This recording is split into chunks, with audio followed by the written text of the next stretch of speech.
අරුණලු සමගින් උදාවන සෑමාලු දවසක්ම මැවුම්කාර දෙවිඳුන් වෙතින් අප ලබන තිලිනයක්. ඒ සෑම දවසකටම ජීවමාන දේව වචනෙන් අපට පණිවිඩයක් තිබෙනවා. ඒ පණිවිඩය පසක් කර දීමට දිනපතා දේව වචනය වෙත අපේ හදවත පිබර කරමු. ජීවිතාලෝකය ගෙන එන බයිබලෙන් පිටුවක්. අද දවසේ ඔබට කතා කරන්නේ සහෝදර නවීන් ප්‍රනාන්දු. සුබ උදෑසනක්. දෙවියන් වහන්සේගේ කරුණාවත් සමාදානයත් අද දවසේ ඔබට ලැබේවා. අපි බලාගෙන සිටින්නේ ගීතාවලිය 3 වෙනි පරිච්ඡේදය. ඒ පරිච්ඡේදය තුල ඒ ඇඳින්වීමේ කොටස අපි අබ්සලොම් චරිතය ගැන අපි බලාගත්තා. අපි එසේ බලාගන්නට හේතු සාධක වුණේ ඒ පළවෙනි කොරින්ති 10 වෙනි පරිච්ඡේදයේ ඒ ප්‍රකාශනය. එනම් මේ සියල්ල ආදර්ශයක් ලෙස කාලවල කෙළවර පමිණි අපට ඉගෙන ගන්න අපිට ජීවත් වෙන්න මේ පොළවේ ඒවා ලියා තිබෙනවා කියලා අපි බලාගත්තා. ඉතින් අද දවසේත් අපි බලාගන්න යන්නේ මේ අබ්සලොම් ගැන. මේ අබ්සලොම් ගැන සඳහන් කරන දේ තමයි ඔහු ඊටාම රූප සෝභව තිබුණු කෙනෙක්. ඉතින් මෙතනදී වැදගත් දේ තමයි අබ්සලොම් තමන්ගේ පියාව දැක ගන්නට අවස්ථාව නොලැබුව විට ඔහු කරපු දේ තමයි ඔහුගේ කුඹුරට යාබදව තමයි යෝවාබ්ගේ කුඹුර තිබෙන්නේ. ඔහු මොනවද කරන්නේ? ඔහු ගිහිල්ලා ඒ කුඹුර ගිනි තියනවා. ඒ ගිනි තිබ්බම යෝවාබ් එනවා ඔහු මුණ ගැසෙන්න. ඒ ආවට පස්සේ ඔහු අහනවා ඇයි මගේ කුඹුර ගිනි තිබ්බේ කියලා. එතකොට මේ අබ්සලොම් කියනවා අවුරුදු 3ක් මම පිට දේශයක හිටියා. මම ආවා. තවම මගේ පියා මගේ මූණ බැලුවේ නැහැ. ඉතින් මේ විස්තරය ගිහිල්ලා දාවිඩට කිව්වට පස්සේ අන්න ඒ හරහා තමයි නැවත වාරයක් දාවිඩ් රජත් එක්ක එනම් තම පියාත් එක්ක සම්බන්ධතාවයක් ඇති කරගන්නට හැකියාව තිබෙන්නේ. ඉතින් අපිට පෙනෙනවා ඔබට ඒ අබ්සලොම් ඔහුගේ ජීවිතේ පසුතැවිලි නොවුණු නිසා තමයි ඔහුගේ සැබෑ චරිතය ඔහු නියම දෙවියන් වහන්සේගේ දරුවෙක් ලෙස ඔහු නැතිකම අපිට පෙනෙනවා. එනම් ඔහු පසුතැවිලි වුණේ නැහැ. ඊට පස්සේ තමන්ට අවශ්‍ය දේ කරගන්න තා වැරදි ලෙස ක්‍රියා කරනවා. ඉතින් අපිට පෙනෙනවා සැබෑ පසුතැවිලි නොවුණු චරිතවල මෙවැනි තත්වයන් අපිට පෙනෙනවා. ඉතින් මෙතන ඊට පස්සේ අපිට දෙවෙනි සාමුවෙල් 14 වෙනි පරිච්ඡේදයේ 25 වෙනි පදේ අපිට සඳහන් කරනවා කොයි වගේද ඔහුගේ තත්වය. එනම් ඔහු ගැන කියන්නේ අබ්සලොම් මෙන් රූප ස්වභාව ගැන ප්‍රශංසා කටයුතු කෙනෙක් මුළු ඊශ්‍රායලයේ සිටියේ නැත. ඉතින් තාම ලස්සනයි, ඒවම අලංකාරයි. ඔහුගේ කොණ්ඩේ කපන්නෙත් අවුරුද්දට එක වතාවක්. ඉතින් ඒකත් කිරලා බලනවා. ඉතින් අපිට පෙනෙනවා ඔහු පිටට ඉතාමත්ම ආකර්ශනීය පුද්ගලයෙක් වුණා. ඒකම වචනය කියනවා ඔහු තුළ කිසිම කැලලක් ඔහුගේ ශරීරය තුළ තිබුණේ නැහැ කියලා.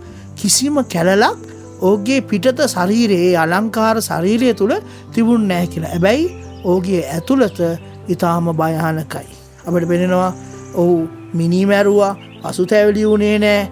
දැන් අපිට පෙනෙනවා ඊළඟ පරිච්ඡේදයේ දෙවෙනි සාමුවෙල් 15 වෙනි පරිච්ඡේදයේ ඔහු කොයි වගේ චරිතයක්ද කියලා. ඇතුළත ගොඩාක් කැලලි, ඒ වගේම ඊටාම මවාපෑම, ඒ වගේම බොරුව, මිනිසුන්ව ආකර්ෂණය කරා බොරු ආදරයක් පෙන්නලා මේ හැම ස්වභාවයක්ම ඔහුගේ ජීවිතය තුළ තිබුණා. එහෙනම් පිය සහෝදර සහෝදරි මෙතනින් ඔබට මට ඉගෙන ගන්න කාරණයක් තිබෙනවා. ඒ කාරණය තමයි ඔහු පළවෙනි වරද්ද මිනිමැරුවා, වෛර බැන්දා. ඔහු ඊටාම සාතන්ට අල්ලගන්න පුළුවන් චරිතයක් බවට පත් වුණා.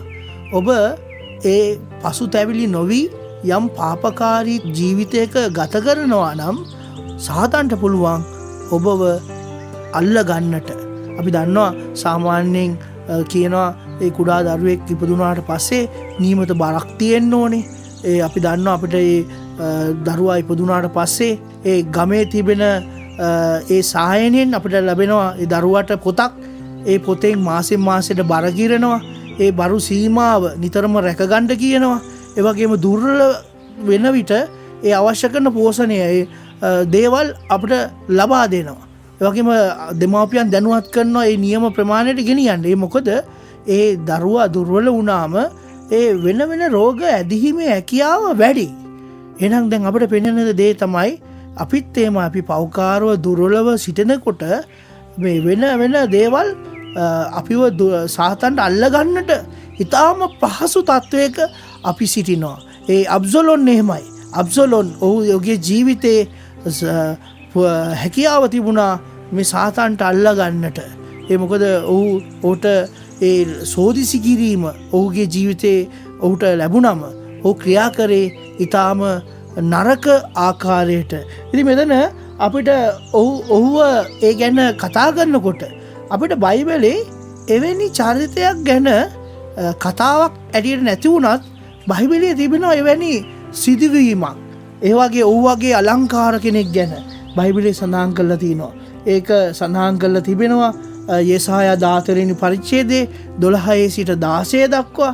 ඒ වගේම එසීකියල් 28 වෙනි පරිච්ඡේදයේ 12 වෙනි පදයේ අපිට සඳහන් කරලා තියෙනවා අපි එනම් ඒ කවුද කියලා ඒක බලලා ඒක කියවලා බයිබලයේ විසරදවරුන් බයිබලයේ හොඳින් දන්න අය මේක බලලා කියලා තියෙනවා මේ ඇවිත් සඳහන් කරන්නේ ලුසිෆර් ගැන එනම් සාතාන් ගැන කියලා ඔවුන් ප්‍රකාශ කරලා තිබෙනවා. ඉතින් අපි ගත්තොත් ඒ පරිච්ඡේදවල ලුසිෆර් ගැන කියන දේ තමයි එසේක අලංකාරකමෙන් සම්පූර්ණ සිටින්නේ. නුඹේ රුව නිසා නුඹ උඩග වී තිබේ. නුඹගේ ප්‍රඥාව දීප්තිමත්කම නිසා ප්‍රඥාව නරක කරගත්තා කියලා. අපිට පේනවා මේ අබ්සලොම් වගේ තමයි. අබ්සලොම් වගේ තමයි එනම් ලුසිෆර් එනම් අද අපි සාතාන් කියන කෙනා. ඔහු ඉතාම ලස්සන අලංකාර කෙනා. ඔහු සංගීතය ස්වර්ගයේ මෙහෙයපු කෙනා. ඔහුගේ නමේ තේරුම ලුසිෆර් කියන ආලෝකයේ පුත්‍රයා කියන නම තමයි ඔහුට තබනු ලැබුවේ. ඉතින් තරම් ලස්සනක් අලංකාරයක් ඔහුගේ ඇඳුම ගැන විස්තර කරලා තිනවා. ඉතාම වටිනා දේවල් ඔහුගේ ඇඳුම් වල තිබුණා. ඉතාම දෙවියන් වහන්සේගේ නමස්කාරයේ මේ දේවදූතයා වුණා. හැබැයි ඔහුගේ අලංකාරය ඔහුගේ ලස්සන එක්තරා විදියකට ඔහුට බාධාවක් වුණා. ඒ විතරක් නෙවෙයි ඔහු එහාරා දෙවියන් වහන්සේට සමාන වෙන්නට ඔහු උත්සාහ කරා. ඉතින් අපිට පේනවා මේ අබ්සලොම් තුලත් ඒ අබ්සලොම්ගේ ලස්සන අලංකාරය ඔහු ඊළඟට ඔහුගේ තියෙන ආකර්ෂණය ඊළඟට ඔහු ක්‍රියා කරන්නේ කුමකටද? එනම් මේ තමන්ගේ පියාගේ රජකම ගන්න. එතකොට ඔබට පේනවා ලුසිෆර්ගේ අබ්සලොම්ගේ කතාවේ එක හරිම සමාන තත්වයක් තිබෙනවා. එන ඔබගේ ජීවිතේ බලන්න.